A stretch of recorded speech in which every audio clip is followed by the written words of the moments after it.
মানে সবে শুনে কিন্তু নিজে কিছু বলতে পারে না।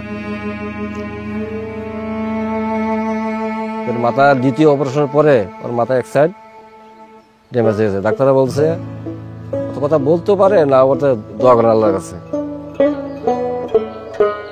4 তারিখে বাইরের কাছে বাবা আম্মা কাছে না বললা দেবিদ্যা কালাসার মারের আন্দোলনে গেছে। আলমপুর চৌমুহনীতে আমরা অবস্থান করি। তারপর যখন আমরা মিছিল নিয়ে সামনের দিকে আগাই, ওই যে আওয়ামী লীগ, যুবলীগ, ছাত্রলীগ, ওরা ছাত্রদের উপরে ধাওয়া করছে।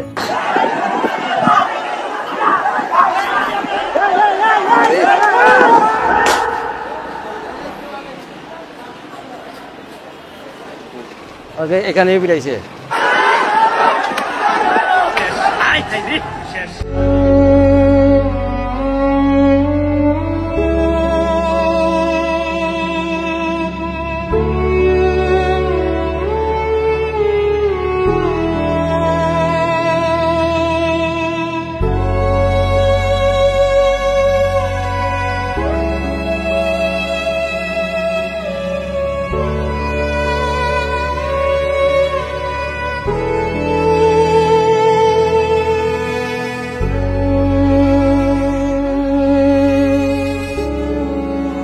কি অনুভূতি এখন তো অ্যাকচুয়ালিতে যেভাবে জীবনযাপন করতে আছে, তার আম্মায় তার বাবায় তারে খাওয়াই দিতে হয়, কাপড় চোপড় পরাই দিতে হয়, হ্যাঁ, টয়লেটের পানিটা সহ নিয়ে দিতে হয়।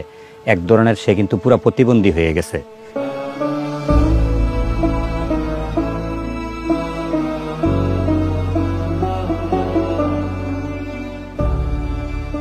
সামনে নির্বাচন, নতুন যে কোনো সরকার আসুক, যে সরকার চলে গেছে এই ধরনের কোন সরকার দেশে না আসুক।